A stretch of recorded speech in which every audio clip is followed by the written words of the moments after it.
Je n'ai pas l'intention de revoir Michel. Pour être honnête, j'ai enfoui ces souvenirs très profondément, les rangeant comme de vieilles lettres dans une boîte à chaussures au fond du placard. Mais la vie a une étrange façon de ramener les gens quand on s'y attend le moins. Et il était là, apparaissant dans ma boîte de réception un lundi matin, son message simple mais chargé du poids des années passées. « Marie, ça fait si longtemps. Pouvons-nous nous rattraper ?» Au début, je l'ai ignoré. Je n'ai pas besoin d'encombrer ma vie, mon mariage stable et ma maternité avec les souvenirs d'un amour qui semblait autrefois plus grand que nature. Mais au fil des jours, je pensais de plus en plus à lui. J'ai pensé à la façon dont nous rions de rien, à la façon dont il pouvait facilement me faire oublier le monde. Et avant de m'en rendre compte, j'étais en train de taper une réponse. D'accord, retrouvons-nous pour un café. Le jour de notre rencontre, j'ai senti cette anxiété familière monter lentement. J'ai lissé ma jupe, vérifié mon reflet dans le rétroviseur de la voiture et pris une profonde inspiration. « Marie, tu es ici en tant qu'amie. Ça y est, me suis-je rappelé. Mais quand je suis entré dans le café et que je l'ai vu assis là, me regardant avec ce sourire chaleureux, j'ai su que les choses ne seraient jamais aussi simples. « Marie, dit-il en se levant et en me prenant dans ses bras. Ses bras étaient les mêmes, forts et réconfortants. Je m'oubliais presque à ce moment-là, mais je reculais rapidement, passant mes cheveux derrière mes oreilles pour retrouver mon calme. « Michel, répondis-je en essayant de garder ma voix calme. Ravi de vous rencontrer. Nous avons pris place et avons échangé des plaisanteries initiales, le travail, la famille, les bases. Mais au fil du temps, la conversation s'est déroulée naturellement, facilement, comme avant. Je me suis retrouvé à sourire, vraiment souriant, comme je n'avais pas ri depuis longtemps. Et puis, comme s'il pouvait lire dans mes pensées, il m'a regardé dans les yeux et m'a dit « As-tu déjà pensé à nous ?» Sa voix était douce, prudente, comme s'il marchait sur un terrain fragile. Mon cœur battait à tout rompre. Je ne m'attendais pas à ce qu'il mentionne cela. Je pense que nous garderons les choses légères et confortables. Mais maintenant, il n'y a plus de retour en arrière. Parfois, je l'avoue, ma voix est à peine au-dessus d'un murmure. Mais c'était il y a longtemps, Michel. Oui, acquiesça-t-il, son regard tombant sur la table. Mais certaines choses ne disparaissent jamais, tu sais. Il a levé les yeux, ses yeux fixés sur les miens, et j'ai ressenti cette vieille attirance familière, l'attirance qui m'avait autrefois attiré vers lui comme un papillon de nuit vers une flamme. Nous sommes restés assis en silence pendant un moment, tous deux regardant nos tasses de café, comme si nous cherchions des réponses dans les tourbillons sombres de la boisson. Une partie de moi voulait se lever et dire au revoir avant de franchir le seuil d'où je ne pouvais plus revenir. Mais je ne peux pas bouger. Ces paroles m'ont fait rester immobile. « Marie, répéta-t-il, cette fois plus doucement.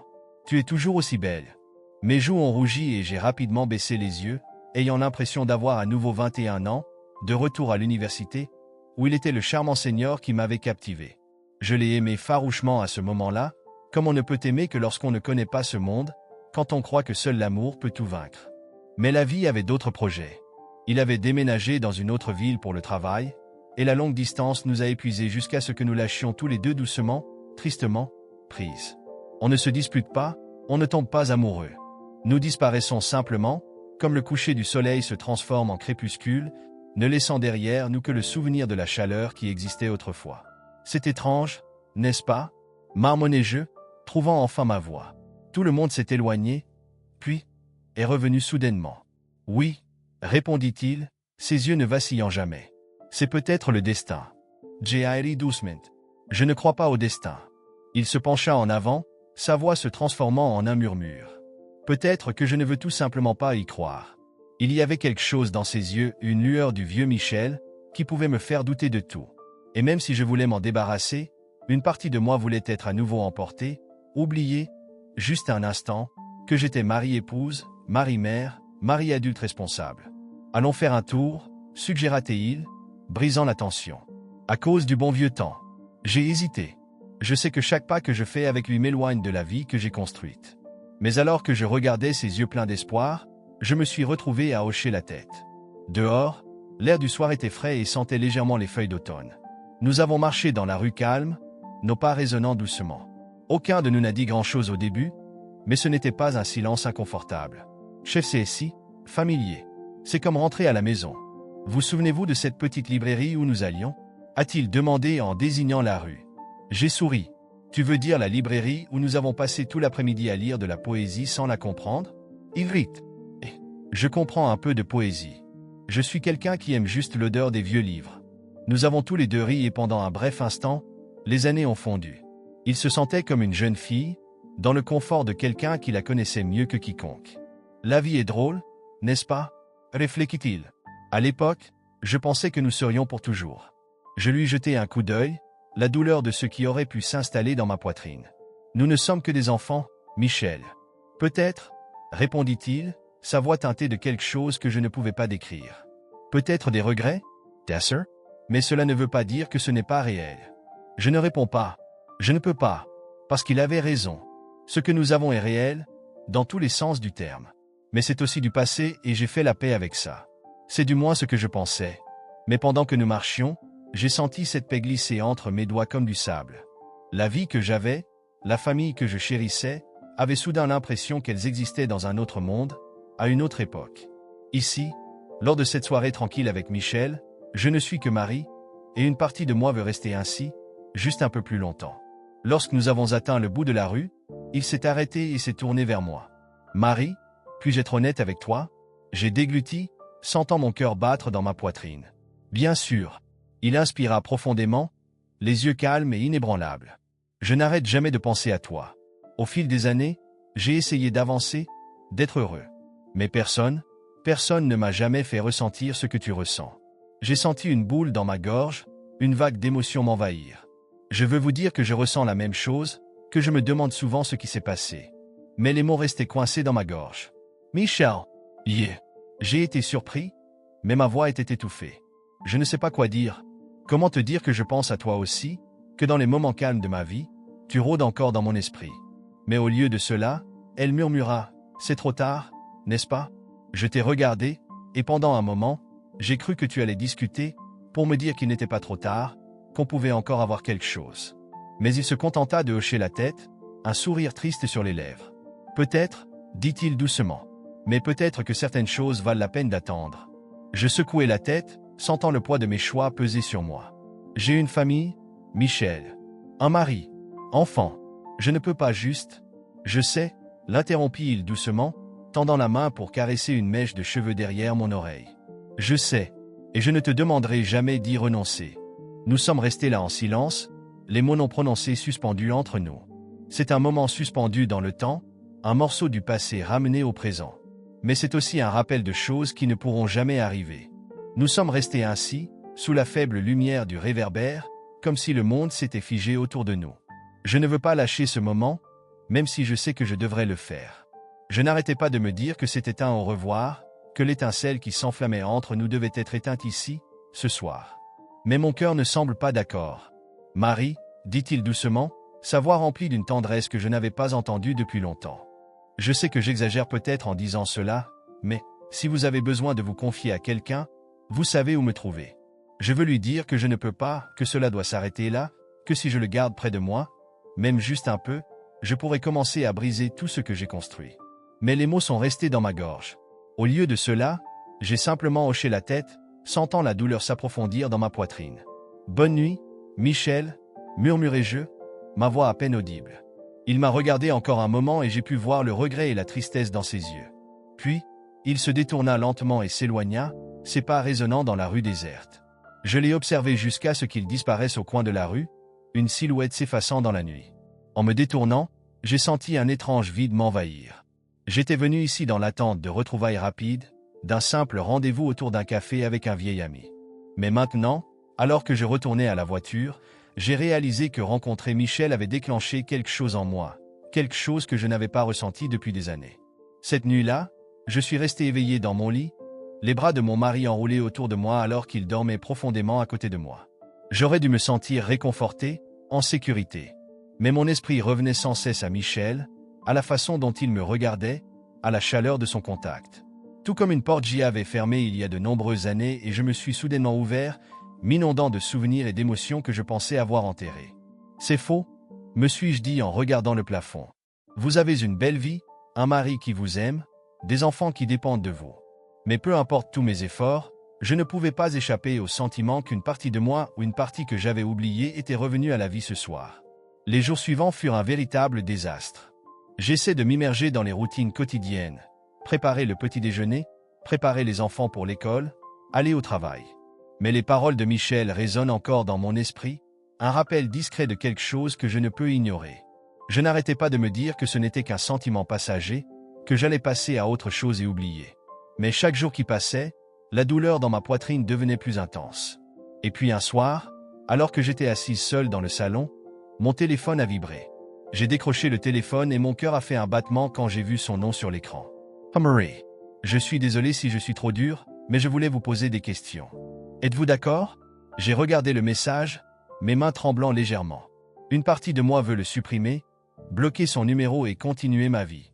Mais une autre partie de moi, celle qui était en sommeil depuis longtemps, voulait répondre.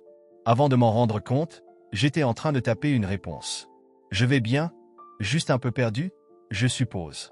Merci d'avoir pris contact. » Il a répondu presque immédiatement. « Aimeriez-vous vous rencontrer? Juste pour parler. » J'ai hésité, mon doigt survolant l'écran.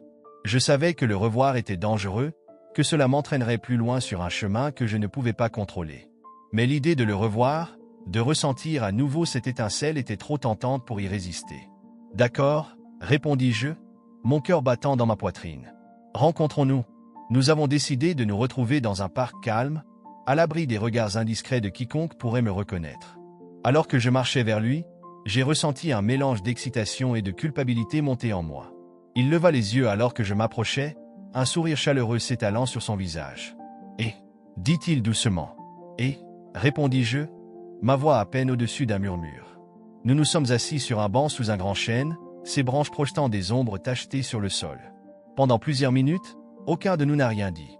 Le silence devint lourd, rempli de non-dits. « Marie » dit-il enfin, brisant le silence. « Je ne veux pas vous rendre les choses plus difficiles. C'est juste que j'ai besoin de te revoir. » Je baissai les yeux sur mes mains, sentant le poids de ses mots. J'ai ressenti la même chose, ai-je admis, ma voix tremblant un peu. « Mais ça, c'est compliqué, Michel. » Il hocha la tête, l'air triste. « Je sais, je ne veux pas interrompre ta vie. Je n'arrive pas à me débarrasser de ce sentiment, comme si nous avions laissé quelque chose d'inachevé. » Ces mots m'ont touché le cœur, car je savais qu'il avait raison. Nous avons laissé quelque chose d'inachevé, un amour qui s'est terminé non pas parce qu'il s'est brisé, mais parce que la vie nous a entraînés dans des directions différentes. Et maintenant, assise ici avec lui, je ressens cette attirance plus forte que jamais. Avant de réaliser ce que je faisais, j'ai tendu la main et j'ai attrapé sa main. Ses doigts se resserrèrent autour des miens et je sentis une chaleur se répandre en moi, une chaleur que je n'avais pas ressentie depuis longtemps. « Je ne sais pas quoi faire, » murmurai-je, ma voix presque inaudible. « Je ne veux blesser personne. Mais être avec toi, c'est si bon. » Il m'a regardé, les yeux fixes et compréhensifs. « Marie, je ne veux pas te forcer à faire quoi que ce soit. Mais s'il y a une petite partie de vous qui ressent la même chose que moi, alors peut-être que nous devons de l'explorer. Je sais que ce qu'il dit est logique, que nous ne pouvons pas nous attarder sur ses sentiments. Mais même si je veux suivre mon cœur, je ne peux pas ignorer la vie que j'ai construite et les personnes qui dépendent de moi. J'ai besoin de temps, dis-je, ma voix à peine au-dessus d'un murmure. Il hocha la tête, un doux sourire aux lèvres. Prenez tout le temps dont vous avez besoin. Je serai là. Les jours qui ont suivi notre deuxième rencontre ont été parmi les plus difficiles que j'ai vécus depuis longtemps. Chaque jour, j'essaie de m'immerger dans ma routine, en me concentrant sur le confort stable de la vie de famille. Mais peu importe ce que je faisais, je ne pouvais pas oublier le souvenir des paroles de Michel ni la chaleur lorsqu'il me tenait la main. Chaque fois que mon mari me regardait avec ses yeux confiants, un sentiment de culpabilité éclatait dans ma poitrine. C'est un homme bon et il ne mérite pas une femme au bord de la tentation. Je savais que je devrais lui parler de Michel, de mes sentiments enterrés depuis longtemps. Mais comment puis-je expliquer quelque chose que même moi ne comprends pas entièrement? Un soir, alors que je pliais du linge, mon téléphone a vibré sur la table à côté de moi. Je n'ai pas eu besoin de vérifier l'écran pour savoir de qui il s'agissait. Le simple fait de voir son nom me fait mal au cœur, un amer mélange de nostalgie et de culpabilité. Une partie de moi voulait supprimer le message sans le lire, pour faire comme si notre rencontre n'avait jamais eu lieu. Mais dès que j'ai décroché le téléphone, j'ai su que je ne pouvais pas l'ignorer. « Je pense à toi ce soir. J'espère que tu vas toujours bien. » Un message simple, mais j'avais l'impression qu'il touchait mon cœur à travers l'écran. J'ai tapé une réponse avant de pouvoir m'arrêter. « Je pense aussi à toi. » Une minute plus tard, mon téléphone sonna à nouveau. « Peut-être pourrions-nous nous rencontrer, juste une fois de plus? Je sais que tu es occupé, mais je veux vraiment te voir. » Je savais que je devrais dire non, que le revoir était un pas de trop. Mais je sais aussi que si je ne le rencontre pas, je le regretterai. Je ne peux pas l'expliquer, mais j'ai l'impression qu'il y a quelque chose en moi qui n'est pas terminé, qu'une partie de ma vie a besoin d'être clôturée, ce qui ne m'a jamais été donné. Nous nous sommes rencontrés ce week-end, sous prétexte que je devais faire une course. J'ai garé la voiture à quelques pâtés de maison du petit café que nous avions choisi, un endroit calme à la périphérie de la ville. Alors que je me dirigeais vers la porte, mon cœur battait à tout rompre à la fois d'anticipation et de peur. Il était là, assis dans une cabine près de la fenêtre, regardant la rue. Quand il m'a vu, son visage s'est illuminé et en un instant, tous mes soucis ont disparu. Il se leva alors que je m'approchais, m'attirant dans une douce étreinte qui dura un instant de plus. Je pouvais sentir le poids de ses émotions dans cette étreinte, et je savais que tout ce qui se passait entre nous était réel, aussi compliqué soit-il. « Marie » dit-il doucement, sa voix remplie d'une telle tendresse qu'elle me fit frissonner. « Je suis content que tu sois venue. »« Moi aussi » répondis-je, à peine capable de le regarder dans les yeux. Je me sentais à nouveau comme une adolescente, prise entre l'excitation et la peur, le frisson de l'interdit mêlé à l'angoisse d'être attrapé. Nous nous sommes assis l'un en face de l'autre, nos mains tendues sur la table pour se serrer presque instinctivement. Pendant un moment, nous nous sommes simplement regardés, aucun de nous n'ayant besoin de dire quoi que ce soit. Il y avait quelque chose de réconfortant dans le silence, comme si les mots ne faisaient que compliquer les sentiments dont nous savions tous les deux qu'ils étaient là. « Marie » commença-t-il, sa voix à peine au-dessus d'un murmure. « Je ne veux pas te rendre les choses plus difficiles, mais je dois te dire à quel point te revoir me fait penser à toi. Je pensais avoir évolué, mais maintenant je réalise qu'une partie de moi ne l'a jamais fait. » Ces paroles m'ont touché d'une manière à laquelle je ne m'attendais pas. Je me suis dit que nos rencontres étaient inoffensives, que je pouvais séparer ces sentiments de ma vie à la maison. Mais quand je l'ai entendu dire cela, tout cela m'a semblé si réel, comme si je franchissais une ligne que je ne pourrais jamais franchir. J'ai ressenti la même chose, ai-je admis, ma voix tremblante. Mais j'ai une famille, Michel. Je ne peux pas tout laisser derrière moi. Je sais, dit-il en serrant la mienne. Et je ne te demanderai jamais de faire ça. C'est juste que je ne peux pas contrôler mes émotions. Nous étions assis en silence, luttant tous deux contre le poids de nos émotions. J'avais envie de lui dire qu'il fallait arrêter, que c'était trop dangereux. Mais quand je l'ai regardé dans les yeux, j'ai su que je ne pouvais pas. Je ne suis pas prêt de le lâcher. Peut-être, commençai-je, luttant pour trouver les mots justes. Peut-être qu'on peut garder ça, juste entre nous. Une amitié, quelque chose de simple. Il hocha lentement la tête, même si je pouvais voir de la réticence dans ses yeux. Je prendrai tout ce que tu veux me donner, Marie. Au cours des semaines suivantes, Michel et moi avons maintenu une danse délicate. Nous ne nous voyons pas souvent, mais nous envoyons souvent des SMS, partageant des moments de notre journée, nos pensées, nos souvenirs. Cela ressemble à une bouée de sauvetage, un petit monde secret dans lequel je peux me retirer lorsque la vie devient trop difficile. Mais plus je m'attachais à lui, plus j'avais l'impression de m'éloigner de ma famille, comme si mon cœur était coincé entre deux vies. Un soir, après une journée particulièrement fatigante, je me suis retrouvé à envoyer un SMS à Michel pour lui demander s'il voulait me rencontrer. J'ai dit à mon mari que je rencontrais un ami, ce qui n'était pas un mensonge complet. Mais alors que je me dirigeais vers le petit parc où Michel et moi avions convenu de nous rencontrer, j'ai ressenti un pincement au cœur de culpabilité. Quand je suis arrivé, il m'attendait, appuyé contre un arbre avec un petit sourire aux lèvres. Je me suis approché de lui, sans dire un mot, il m'a pris dans ses bras. Cette fois, je n'ai pas reculé. Je me laisse sombrer dans l'étreinte chaleureuse sa pression, ressentant un sentiment de confort et de familiarité que je n'avais pas réalisé que j'avais perdu. Nous nous sommes assis l'un à côté de l'autre sur un banc, son bras autour de mes épaules pendant que nous regardions le coucher de soleil sur le lac. Aucun de nous n'a rien dit pendant un moment, juste content d'être ensemble. Mais à mesure que le ciel s'assombrissait, j'ai senti une sensation d'anxiété monter dans mon estomac. Je savais que ce que nous faisions n'était pas bien, que je jouais avec le feu. « Michel » dis-je doucement, brisant le silence. « Je ne sais pas combien de temps encore nous pourrons continuer ainsi.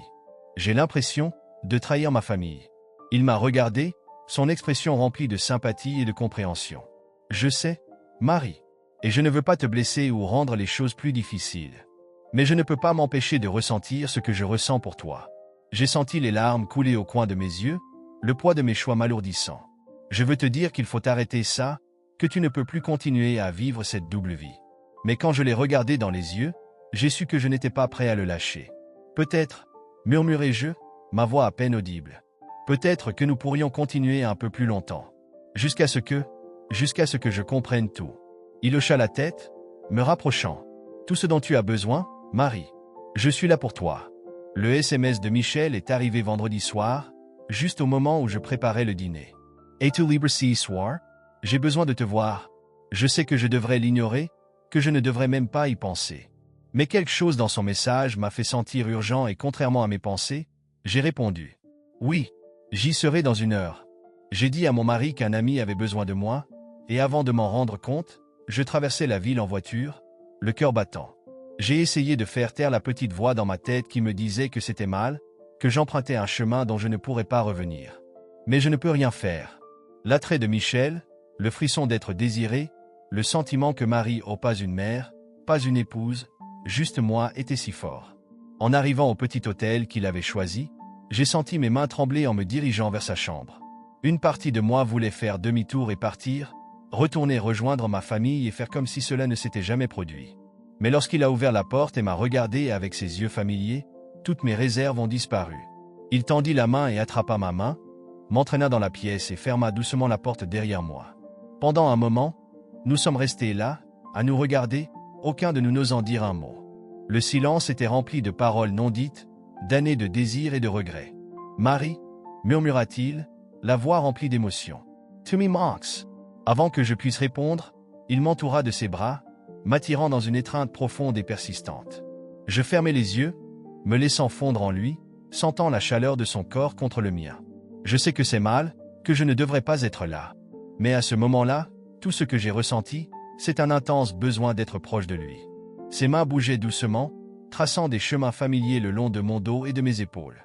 Je peux sentir son souffle sur mon cou, chaud et réconfortant. Lorsqu'il s'est suffisamment reculé pour me regarder dans les yeux, j'ai vu le même désir, la même douleur se refléter en moi.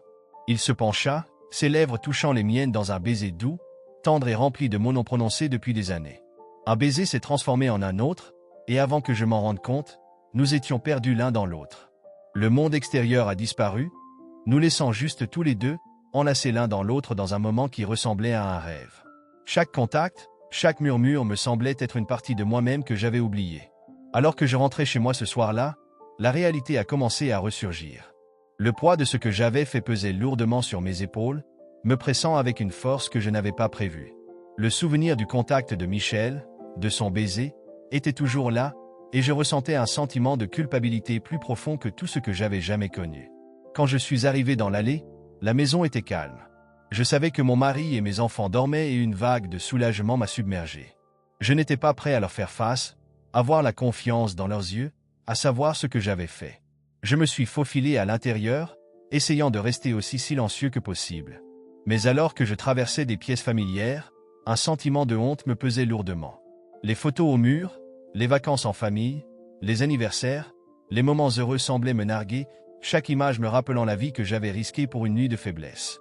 Je suis entré dans la chambre où mon mari dormait paisiblement, ignorant le chaos qui régnait en moi. Je me tenais à la porte, le regardant, ressentant à la fois de l'amour et du regret qui me faisait mal à la poitrine. Il a toujours été là pour moi, à travers tout. Et maintenant je l'ai encore trahi, rompant le serment que nous avions fait. Je me glissai dans le lit à côté de lui, en faisant attention de ne pas le réveiller. Alors que j'étais allongé là, regardant le plafond, la réalité de mes actions s'est installée. J'avais franchi une ligne que je ne pouvais pas franchir. Et peu importe à quel point j'ai envie d'oublier, de faire comme si de rien n'était, je sais que je ne peux pas. Le lendemain matin, j'ai fait les mouvements, essayant de rester calme pendant que je préparais le petit déjeuner, aider les enfants à se préparer et nettoyer la maison. Mais le sentiment de culpabilité ne cessait de me tourmenter, se renforçant à chaque heure qui passait. Chaque fois que mon mari me sourit, chaque fois que les enfants me serrent dans leurs bras, j'ai l'impression de craquer un peu plus. À la fin de la journée, je n'en pouvais plus. Je m'enfermais dans la salle de bain, m'enfonçant au sol tandis que les larmes que j'avais retenues se libéraient enfin. Le poids de ma culpabilité m'étouffe et j'ai l'impression de m'y noyer. Comment pourrais-je me laisser entraîner dans cette situation? Comment pourrais-je laisser un moment de faiblesse mettre en péril tout ce qui me tient à cœur?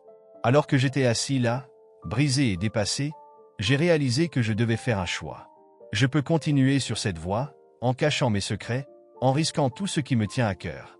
Ou je peux trouver la force de lâcher Michel, en acceptant que certaines choses doivent rester dans le passé. J'ai pris une profonde inspiration, sentant la détermination commencer à se développer en moi. Je ne sais pas si je peux vraiment me pardonner, Mais je suis sûr d'une chose, je ne peux pas laisser cette erreur détruire ma famille. Je devais trouver un moyen d'avancer, de reconstruire la confiance que j'avais brisée, même si cela impliquait d'abandonner la partie de moi qui aspirait encore au passé. J'ai essuyé mes larmes et me suis regardé une dernière fois dans le miroir. Il était temps d'arranger les choses, de faire face aux conséquences de mes actes et de protéger la vie pour laquelle je m'étais battu si durement. Merci de nous avoir rejoints dans ce voyage émotionnel avec Marie. Son histoire est remplie d'émotions, de choix et de conséquences complexes auxquelles de nombreuses personnes peuvent s'identifier. Nous aimerions connaître votre avis. Que feriez-vous si vous étiez à la place de Marie? Croyez-vous aux secondes chances, ou ne faut-il jamais franchir certaines limites? Veuillez partager vos réflexions dans la section commentaires ci-dessous. Nous avons lu tous les commentaires et sommes impatients de connaître votre point de vue sur cette histoire complexe d'amour, de regret et de rédemption. Si vous aimez cette histoire et souhaitez plus de contenu comme celui-ci, n'oubliez pas de nous donner un like pour soutenir la chaîne. Abonnez-vous et activez les notifications pour ne plus jamais manquer un épisode. Nous vous proposons des histoires brutes et authentiques qui vous feront réfléchir, ressentir et vous connecter chaque semaine. Merci de nous suivre et à bientôt dans la prochaine story.